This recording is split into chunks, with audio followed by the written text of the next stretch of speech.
Welcome back. Yesterday I began a new series discussing the life of Abraham's family, something that covers the vast majority of the book of Genesis. I want us to explore the way in which the life, the events, and the characters of this family are bound up together within one whole tapestry. That what we're reading is like a vast novel with all the different characters being very closely connected to each other and a unified series of events playing out. This will take a while to put together the pieces to help you to see how all these things fit in, but hopefully by the end of this time we'll have a clear sense of just how tightly integrated the story of Abraham and his family is. Today I want to begin with the story of Terah. Terah is Abram's father, and Terah is from Ur of the Chaldees. And he leaves Ur of the Chaldees originally, and he goes and ends his life in Haran. Now Terah is the father of three sons, the father of Haran, Nahor, and Abram. And Abram, although he's mentioned first in the list of Terah's sons, he doesn't appear to be the oldest. Later on we'll see in scripture in Acts 7, Stephen talks about the fact that it was when his father died, after his father died, that Abraham left Haran and went to the promised land.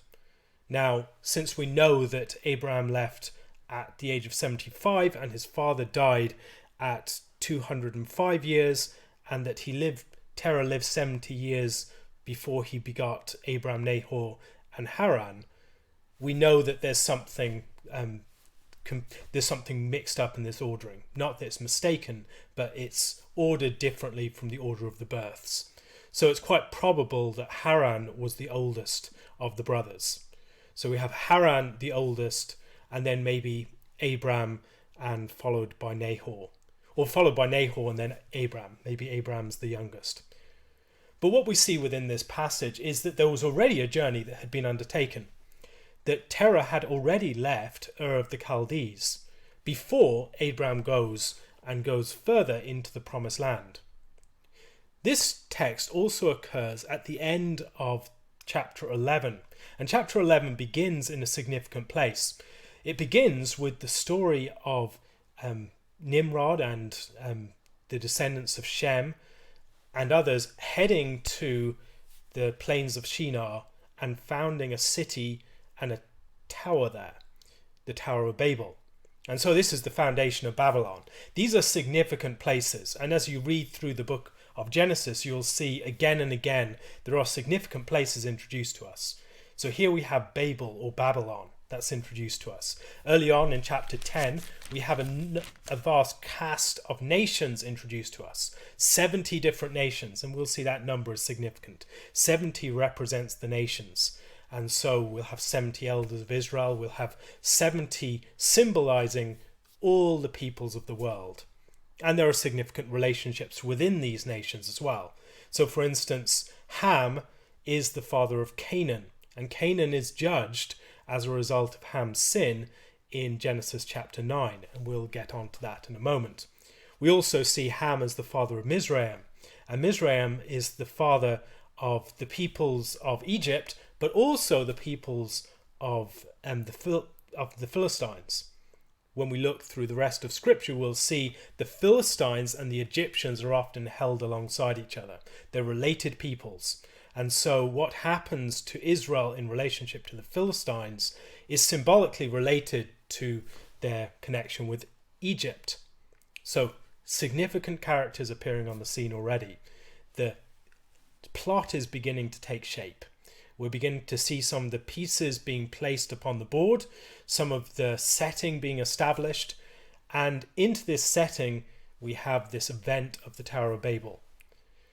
The design of the builders of the Tower of Babel was to build a city and a tower. Not just a tower, but a city, a gathering together of all peoples in a collected place, so that they wouldn't be scattered over the face of the earth, and this great tower that reached up to heaven, as a sign of their might, as a sign also of their legacy. This is one of the dangers that we have as human beings. We fear death. Death individual, but also civilizational. we fear that we'll be scattered, that we'll be lost, that our peoples will die. And so we want to build a monument, make a name for ourselves, leave something behind. And the concern of the builders of the Tower of Babel is probably primarily this. They want to create a name for themselves, and they do not want to be scattered across the face of the earth. But yet, God intervenes. God deliberates with the heavenly council. Let us go down and confuse their languages. Now, we don't have to think about this as an instant miracle of confusing languages. Rather, it can be a slow process. Building a tower in a city can take hundreds of years even. And that can be a process. The confusion of the languages could take place over many decades. And gradually different people groups start to fracture, and they no longer form a unified body of peoples. This is something that I think might be what's taking place. But God intervenes, and there's a similar intervention here to the way that God intervenes at the end of the story of the fall, where God removes Adam and Eve from the garden so that they will not take from the tree of life and live forever. At that point it says that the man has become like one of us, knowing good and evil. In both cases we have human beings pretending to a status that is equivalent to that of the divine council, which includes God and also the angelic beings, the rulers of the guardians of the world. And in this situation, God intervenes and judges because mankind has been unfaithful. Mankind wants to save themselves from death, from individual death, from civilizational death, and the tree of the knowledge of good and evil and is a sign of power and might and attaining to the status of the gods. But then the tree of life is something that preserves you from death. And in some ways, what they were looking for in Babel was both of these things. They wanted the status of the gods, of great rulers over the world, and they wanted life. They did not want to be scattered. And so they wanted to maintain this civilizational life and be rooted in this one particular point and have no obstacle that could prevent them from doing so. Now, in both cases, God realizes that if this were to go ahead, there would be a real problem. And so if God says, indeed, the people are one and they all have one language, and this is what they begin to do, now nothing that they propose to do will be withheld from them. Now, is God just worried that man's going to accumulate so much power that God is going to fail and they're going to become stronger than God? No, that's not what's taking place. Rather, there is a sense in which sin and man's might will become so great and so consolidated and so unthreatened that it will just go, it will not be arrested by any force other than God himself. God has to intervene. In the same way, if man were to eat of the tree of life in the state of rebellion, there would be nothing to prevent man from just that whole rebellion from taking an even more condensed form. And so death is a means by which that sin is prevented from moving as freely as it would do otherwise. This is also one of the ways in which God exercises grace after the fall. And so we can think about the events that occur after the fall, the judgments upon the different characters, as condemnations and curses, but there's also something else. It's also a prevention of the movement of sin. It's a sort of fire break that God is establishing. So he creates enmity between the adversary, the serpent, and the woman, and so that the woman will not just follow the serpent wherever the serpent leads. Likewise, there's tension created between the man and the woman, so that the man will not, as he did at the fall, just meekly follow after the woman in whatever she suggests. On the other hand, man has a friction created between him and the world in his labour. So when man exercises his labour on the world, the earth will not yield to him as readily as it once did. It will resist him. It will bring forth thorns and thistles. And so in all of these respects, there are firewalls being established. There's friction being established. God is frustrating relationships, creating enmity and tension, but in a form of grace, among other things, so that sin does not just wipe out everything. It does not run riot over everything else, but rather it can be held in check. And in the same way here, God prevents this one world civilization from being developed so that sin cannot be so strongly consolidated. What happens instead are the peoples are scattered throughout the different parts of the world. And this is a good thing. This was always God's intent, that the people should be separated. They should fill the earth and subdue it. That was the calling to humankind. Not to gather together in one place, consolidate their power, and seek to avoid civilizational death by opposing anything that might fracture them. So this is a significant background to the story of Abraham. You have a people who have gathered together to dwell in a particular place, to make a name for themselves, and to protect themselves from death. It's a response to the threat of death. It's a response to the threat of separation. And it's a quest for power, for wisdom, and for life, for a legacy. And this is something that is judged by God. God forms all these different nations that are scattered as a result of a great judgment. So they cover the whole face of all the earth. Now, this might remind us of things that have come before. One of the things it might remind us of is the events of the flood. That the earth is covered with the water. The whole face of the earth, there is this scattering of humankind, this judgment upon humankind. And in a similar way here, what you have is a cutting off of this attempt to create this consolidated civilization against God's power. And this consolidation of civilizational life and dominion, rather they have to be separated out. And so there's a flood-like judgment, and in the wake of this, something else happens. And so the calling of Terah is, or the calling of Abram, the son of Terah, is something that needs to be read against the background of what has come before. What has come before just within that same chapter in our English Bibles, and even within the Hebrew text, the beginning and the end of that chapter is very closely related, even if there is not a chapter division within the text itself in the original. What we see is a similar crisis. There is a crisis about death and legacy that's playing out here. A crisis of making a name for oneself. What does that mean? How is that to be achieved? As we look through this story, what we'll see is that the characters are playing out in miniature some of these themes. It will help us to understand what comes next. So what do we see at the beginning of the story of Abram? What we see is an initial journey made by Terah out of Ur of the Chaldees, and the death of Terah's son, Haran. And this casts a shadow over the whole beginning of that story. There is this beginning of the story in the death of the son.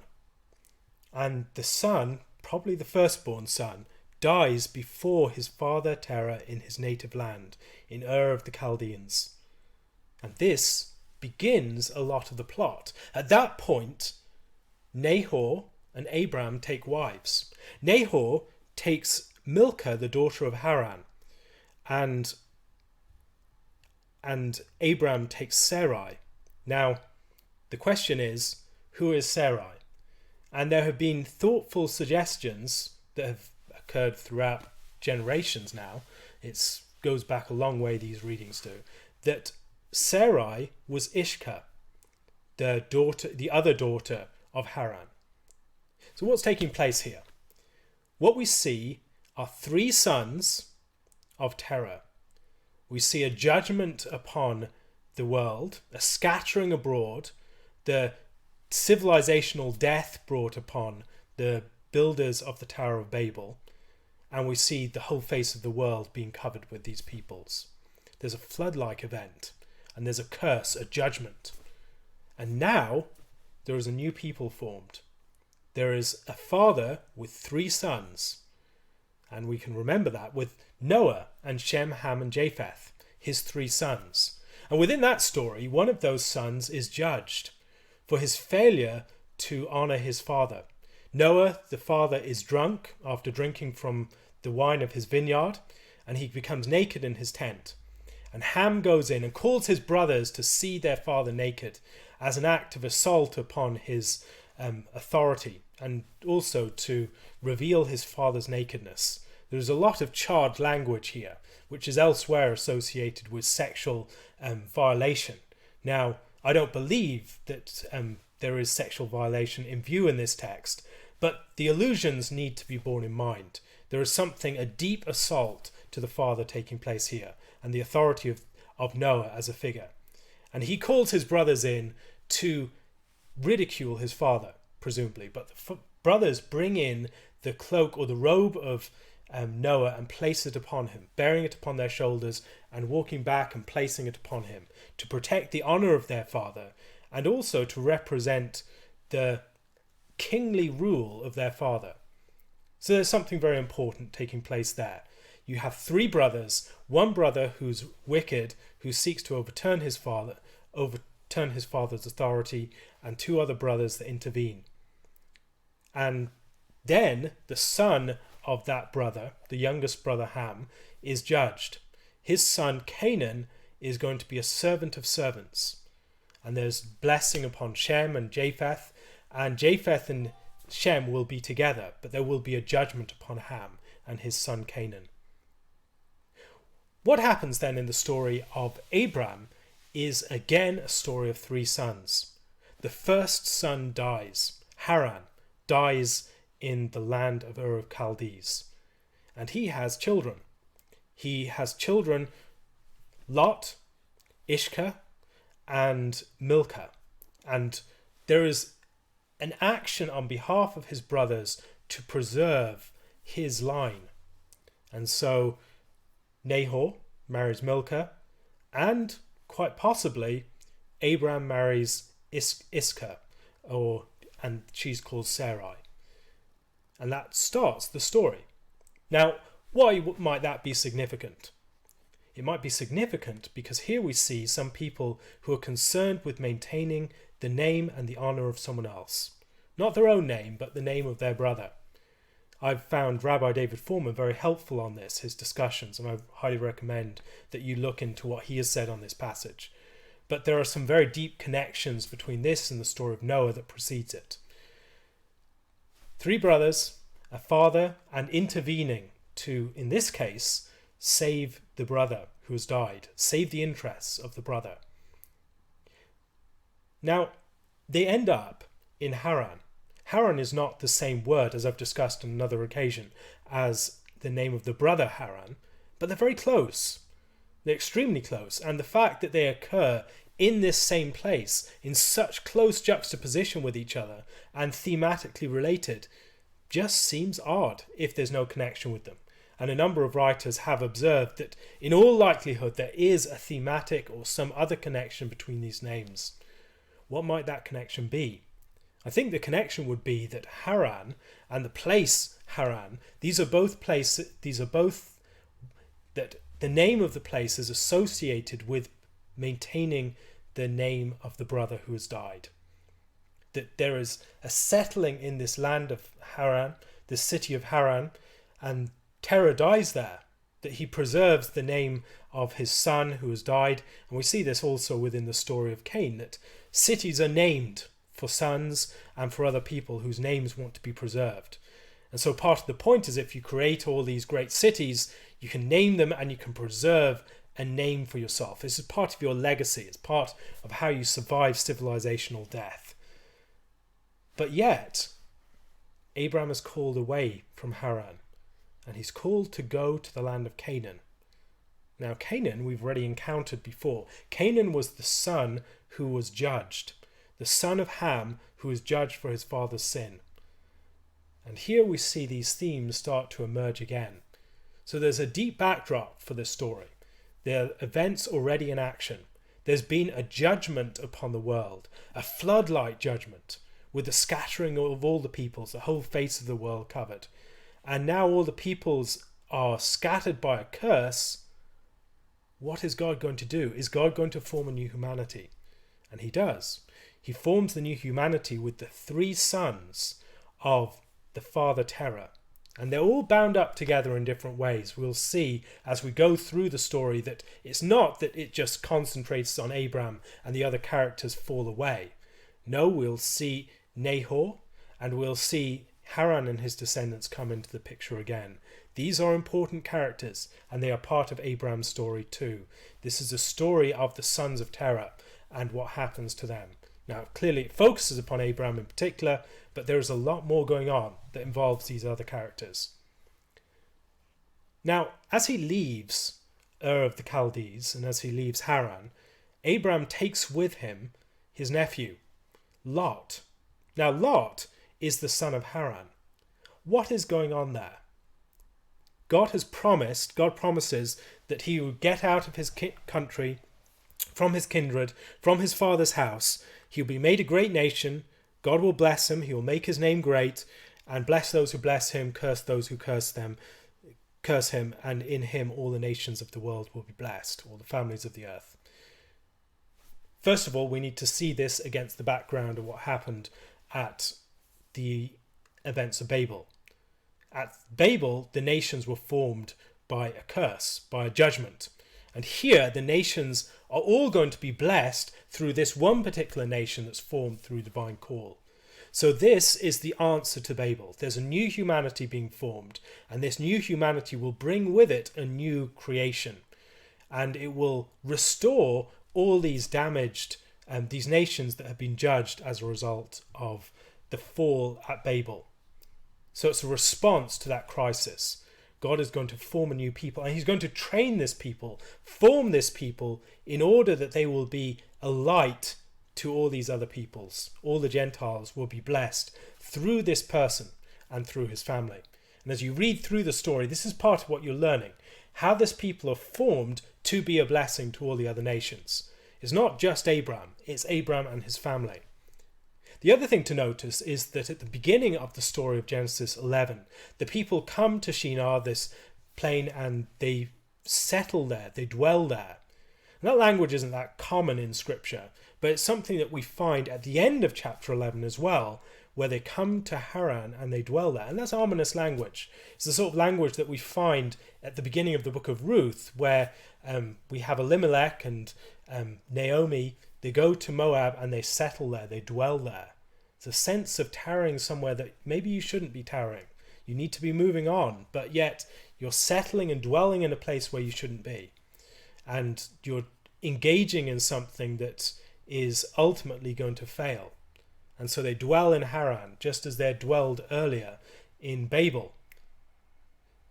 What else is happening here? At Babel, you have a Hamite civilization led by Nimrod, and we have the sons of Shem, presumably, working for this Hamite civilization. Later on, we'll see that again within the story of Scripture, as Israel builds these great store cities and other things for the Egyptians, another Hamite civilization, Mizraim.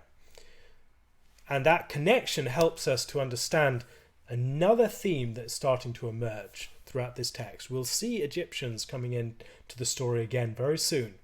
Egyptians are a very important part of this story, and we'll see how they have a role to play within the life of Israel, of the family of Abram. Why does he take Lot? Lot is the son of Haran, the dead brother. And if he has taken the daughter of Haran, and he also takes Lot, he seems to be taking, in some sense, responsibility for the name of the dead brother. This is a Levirate marriage type situation, if he does take Sarai, if Sarai is indeed Iscah.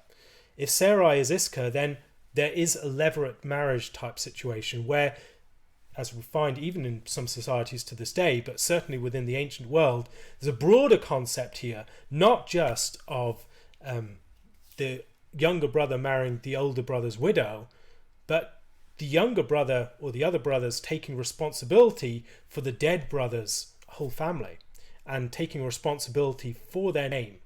And that can involve not just the widow, but also other situations. So in the story of Judah and Tamar, we'll see the father marrying the daughter or having relations with the daughter-in-law.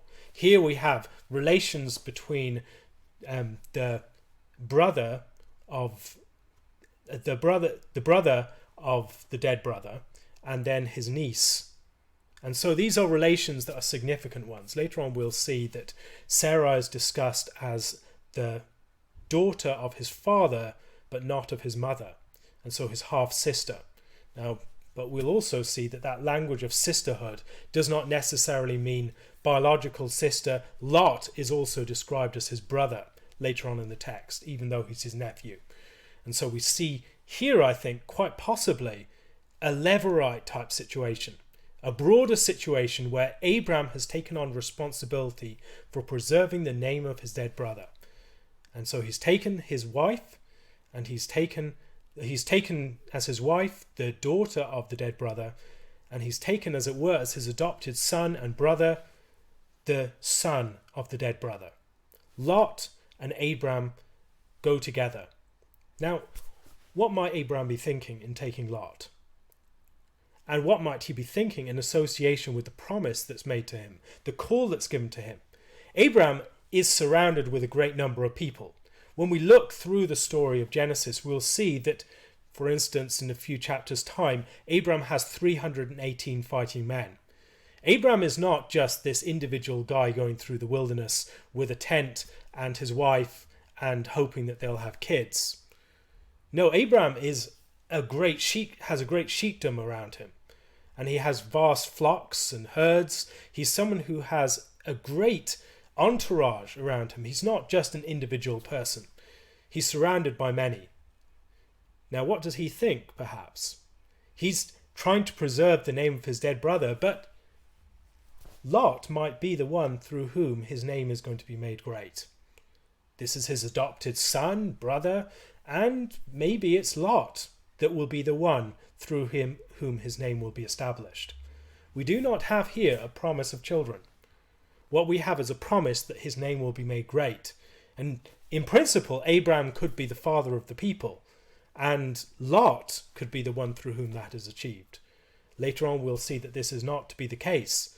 But here we see events already in motion that will provide some of the crisis points later on, where routes that seemingly could have been taken start to turn out to be dead ends.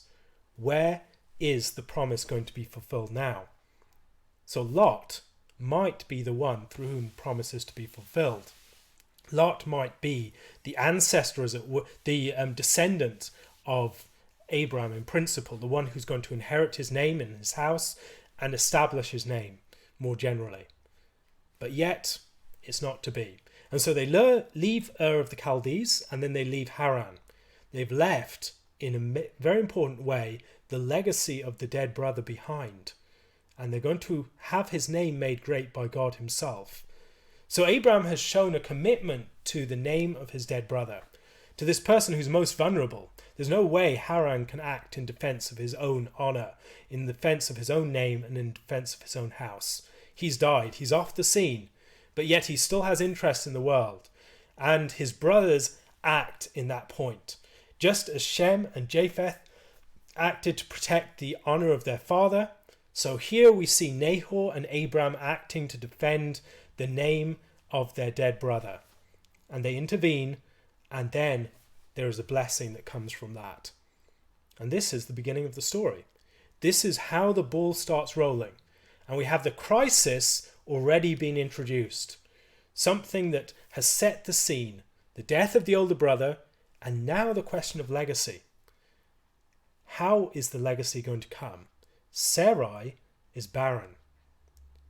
And so is it going to be through Lot? Will Lot be the one who will be the promised seed? Is he the one, or there's no seed promised yet, is he going to be the one, though, through whom Abram's name is going to be established? Here we see the ball already rolling, and the events of the curse of Babel, this judgment, this fall or flood type event, being responded to by an act of blessing and call, which will yield a great narrative and a great family that comes from this. Tomorrow I want to return to this and hopefully get into the story of, maybe move on to the story of Abram in Egypt. There's a lot to be discussed about that, but for today, thank you very much for listening. Lord willing, I will be back tomorrow. If you have any questions about the story of Abram, or more generally, please leave them in my Curious Cat account. If you'd like to support this and other videos like it, please do so using my PayPal or my Patreon accounts. The links for both of those are below. Thank you very much for listening.